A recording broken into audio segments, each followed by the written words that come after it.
Bakas ang determinasyon sa mukha ng kababayan nating si Hydlin Diaz sa pagsalang niya sa weightlifting match sa 2018 Asian Games sa Jakarta, Indonesia.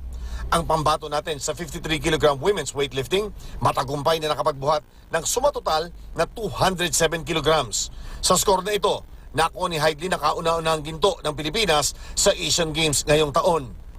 Bukod sa unang ginto ng 27 taong gulang, gumawa rin ng kasaysayan si Hydlin dahil ito ang kauna-unahang ginto ng Pilipinas sa weightlifting. Masaya ako sa naging resulta na surpass ko yung pressure na nararamdaman ko before the competition.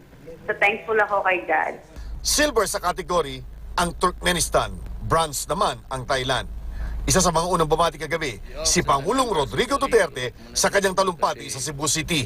I'd like to make an announcement. In Jakarta, we won the first gold medal.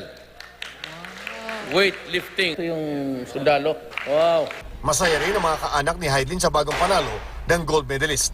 Kumpiyansa raw silang makapag-uuwi ng tagumpay ang ating pambato. May pagkasya mag-medal kahit bronze o silver o gold ba? Nakalaan na nga raw para sa kanyang pamilya ang bahagi na matatanggap na pabuya na aabot ng 6 na milyong piso.